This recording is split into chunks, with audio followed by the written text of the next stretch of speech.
भारत अगर यूनिफाइड भारत होता तो आज दुनिया के सबसे ज़्यादा मुसलमान भारत में होते। आप किस क्रिमिनल मीडिया की बात कर रहे हैं? ये ज़ायनिस्ट और आरएसएस के लोग, ये इनका सबसे बड़ा तरीका यही है, अपने झूठ को साबित करने के लिए ये अपनी क्रिमिनल मीडिया का सहारा लेते हैं। आरएसएस के लोग तो, मैं तो बार बार कहता हूँ ना, उनकी कोई भी स्टेटमेंट को ना लगा के पढ़ना चाहिए। इंसाफ के लिए बोलने वालों के साथ जुल्म किए जा रहे हैं, झूठे मुकदमे लगाए जा रहे हैं, और जो लोग नाइंसाफी की तरफ खड़े हैं उनको पुरस्कृत किया जा रहा है।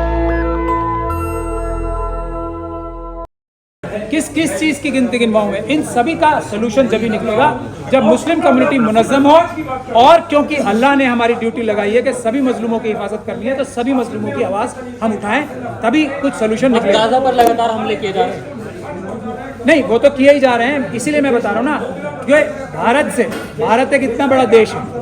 अगर यहाँ के भी आज हम अगर पहले से मुनज़्ज़म होते, हमारे साथ SC ST OBC और माइनॉरिटी के लोग पूरी तरीके से होते, तो आज क्या प्रधानमंत्री जो नरेंद्र मोदी जी हैं वो भी ये स्टेटमेंट दे पाते बगैर कोई कैबिनेट मीटिंग बुलाए, बगैर कोई डिस्कशन किए? ये देश की जो कंसिस्टेंट फॉरेन पॉलिसी है उसके खिलाफ क्या नरेंद्र मोदी जी ऐसा बात बोल पाते अपनी ज़ाती बुनियाद पर?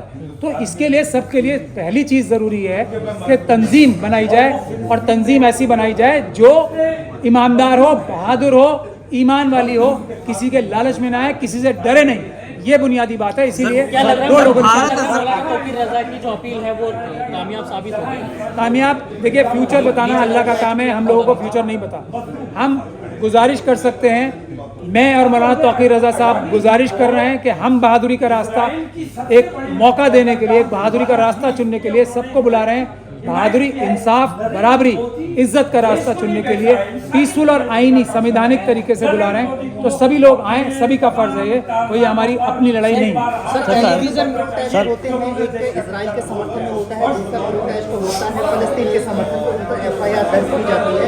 क्या मुसलमान मजलूमों के समर्थन में प्रोटेस्ट नहीं कर सकते? बिल्कुल कर सकते हैं, इसीलिए तो मैं कह रहा हूँ आपको कि सच बोलने की सज़ा दी जा रही है और झूठ बोलने के लिए इनाम दिए जा रहे हैं।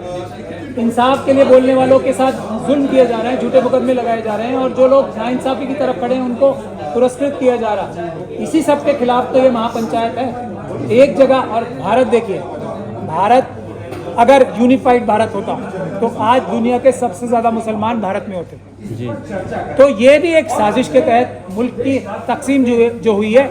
इसीलिए जो हमारी हिस्टोरिक गलतियां भी हैं, RSS और जिन्ना साहब ने जो ये तकसीम कराई है मुल्क की, उसमें जो हिस्टोरिक गलतियां भी हुई, कभी तो हम सही रास्ते पे चलेंगे, कभी तो हम दिमाग से सोच के सही फैसले लेने शुरू करेंगे, मुनज़्ज़म तौर पे, तंजीमी तौर पे। इसीलिए ये मीटिंग बुलाई जा रही है। जो टेलीविजन मीडिया मणिपुर पर खामोश था वो इजराइल पहुंचा हुआ है, लाइव कवरेज दिखा रहा है, उस पर आपके आप किस क्रिमिनल मीडिया की बात कर रहे हैं? ये ज़ायनिस्ट और RSS के लोग, ये इनका सबसे बड़ा तरीका यही है, अपने झूठ को साबित करने के लिए ये अपनी क्रिमिनल मीडिया का सहारा लेते हैं। एक झूठ को 10 बार 20 बार अच्छे तरीके से अच्छे कपड़े पहना के बोला जाता है, और उसमें सच्चाई छुपाने की जो कोशिश की जाती है। वही तो फिलिस्तीन का भी एग्जाम्पल है। अब वो पता नहीं कितनी वीडियो सच हैं, कितनी झूठ है, बगैर इन्वेस्टिगेशन के अपनी मीडिया की ताकत पे, जो इनकी क्रिमिनल मीडिया है, उसमें उसको पॉपुलराइज किया जा रहा है और सच्चाई को दबाया जा रहा है। मैं इसीलिए कह रहा हूँ कि अगर दोनों तरफ से वॉर क्राइम्स हुए हैं तो वॉर क्राइम्स का ट्रायल होना चाहिए, फ्री एंड फेयर ट्रायल होना चाहिए। अगर कोई हमास ने भी वॉर क्राइम किया, आतंकवाद तो नहीं, वॉर क्राइम किया है, तो उनके खिलाफ भी प्रॉपर एविडेंस ला के, वो लोग तो आज सुबह भी मैंने देखा मना कर रहे हैं कि हमने किसी बच्चे और ख्वातीन के ऊपर कोई हमला नहीं किया। तो ये ट्रायल होना चाहिए प्रॉपर इसका। इजराइल के खिलाफ तो UN के रेजोल्यूशन हैं, सिक्योरिटी काउंसिल के रेजोल्यूशन हैं। अगर किसी को आतंकवादी कहा जा सकता है तो वो ज़ायनिस्ट फोर्सेस को कहा जा सकता है। जब पहले भी तो तालिबान के लोगों को भी आतंकवादी कहा जाता था, लेकिन तालिबान सरकार हो गई, भी आतंकवाद का समर्थन करने लगे हैं। देखिए, वो तो लोग झूठे लोग हैं। RSS के लोग तो, मैं तो बार बार कहता हूँ ना, उनकी कोई भी स्टेटमेंट को ना लगा के पढ़ना चाहिए, वो झूठी बोलेंगे। उनके नरेंद्र मोदी जी और अमित शाह जी के खुद जो वकील थे राम जेठमलानी जी, वही उनको चीटर कहते थे। आज तक उन्होंने इसको भारत इजराइल का साथ दे रहा है, सर कह रहे हैं भारत इजराइल का साथ दे रहा है कि हिंदुस्तान के मुसलमान साथ दे रहे हैं फलस्तीन का, हमास का। भारत की जो फॉरेन मिनिस्ट्री है, अभी तक उन्होंने नरेंद्र मोदी जी जैसी स्टेटमेंट नहीं दी है। इसी से आपको पता लग जाना चाहिए कि भारत किसके साथ खड़ा है। और जो सोशल मीडिया है, सोशल मीडिया जो असली मीडिया है, मैं ये क्रिमिनल मीडिया की बात नहीं कर रहा हूँ, वो किसकी तरफ साथ दे रही है भारत में, उससे अंदाज़ा लगाइए। ये क्रिमिनल मीडिया से अंदाज़ा मत लगाइए। आप मुझे ये बताइए, जो सोशल मीडिया है, ईमानदार सोशल मीडिया, अब ये नहीं जो ये क्रिमिनल मीडिया वाले अपने सोशल मीडिया के भी एंगल्स जो अपने वो बना रहे हैं, हमारे SC ST OBC और माइनॉरिटीज़ की जितनी मीडिया है उसका मुझे बताइए किसके साथ खड़ी है, वो इंसाफ के साथ खड़ी हुई है। अगर हमास वालों ने कुछ गलती की है तो उनके खिलाफ भी खड़े होंगे, लेकिन सबूतों की बुनियाद पे, ये ढकोसले झूठ की बुनियाद पे नहीं। आपको क्या लगता है कि पहले देखिए, अभी जो बिहार में कास्ट सेंसस हुआ है उसमें तो ये पता लग गया है कि जो हिंदू हैं वो तो 12% निकले हैं, जो ब्राह्मण क्षत्रिय वैश्य हैं वो सिर्फ 12% है, ये निकला है। तो अब 100 करोड़ तो मेरे ख्याल से भारत की जो जनसंख्या है वो मेरे ख्याल से 1000 करोड़ नहीं है आज तक, 142 करोड़। तो उसमें से 12% 142 करोड़ के कितने होंगे? मेरे ख्याल से 10-12 करोड़ ही होंगे या 15 करोड़ होंगे, और वो भी पूरे साथ नहीं हो सकते। सर, कट्टर हिंदू जो यहाँ के हैं भारत के कह रहे हैं कि हम जाकर इजराइल का साथ देंगे, वहाँ लड़ेंगे।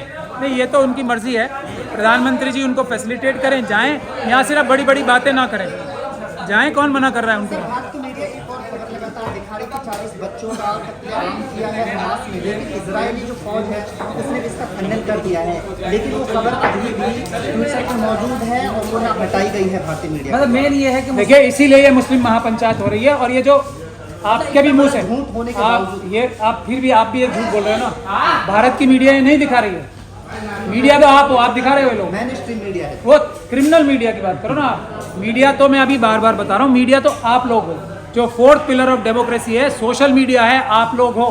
वो लोग क्रिमिनल्स हैं, क्रिमिनल्स तो क्रिमिनल ही करेंगे ना, क्रिमिनल्स का ही साथ देंगे। मगर ये टीवी मीडिया जो है हमास को और बाहर की चीज़ों को दिखाकर जो हिंदुस्तान के मुसलमान हैं उनको टारगेट करने की कोशिश कर रहा है। नहीं, वो तो सिर्फ मुसलमानों को टारगेट, तो अभी थोड़ा पीछे चले जाइए आप, मणिपुर में किसको टारगेट कर रहे हैं? ट्राइबल्स को। आज भी मैं आप लोगों को बार बार इस बात को दोहराता हूँ, आज फिर दोहरा रहा हूँ, आज भी मुसलमानों के साथ उतना जुल्म नहीं हो रहा जितना शेड्यूल कास्ट और शेड्यूल ट्राइब के साथ आज भी जुल्म हो रहा है। लेकिन उनकी रिपोर्टिंग इसलिए नहीं होती क्योंकि ये मनुवादी मीडिया जो RSS के लोग हैं ना, उससे राजनीतिक लाभ नहीं, राजनीतिक नुकसान हो सकता है, इसलिए उसकी रिपोर्टिंग नहीं होती।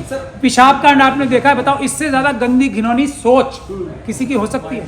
मोहन भागवत का कहना 5000 साल से ये देश सेकुलर है, आप लोग बांटने का काम ना करें इसे। उसके आगे मैं तो एक ही बात कहता हूँ, मोहन भागवत जी के लिए, RSS के लिए, मनुवादी जो वो बोले उसके आगे ना लगा के पड़ो। तो वो इसका मतलब है कि वो झूठ बोलते हैं, उनकी किसी भी झूठ पे भरोसा करना बेवकूफ़ी। नेशनल दस्तक की आपसे गुजारिश है कि अगर इसको बचाना चाहते हैं तो नेशनल दस्तक को सब्सक्राइब करने के लिए रेड कलर के सब्सक्राइब बटन को दबाएं, फिर बेल आइकन की घंटी दबाएं। नेशनल दस्तक को बचाने के लिए बहुत जरूरी है कि हर खबर को शेयर करें, लाइक करें, कमेंट जरूर करें।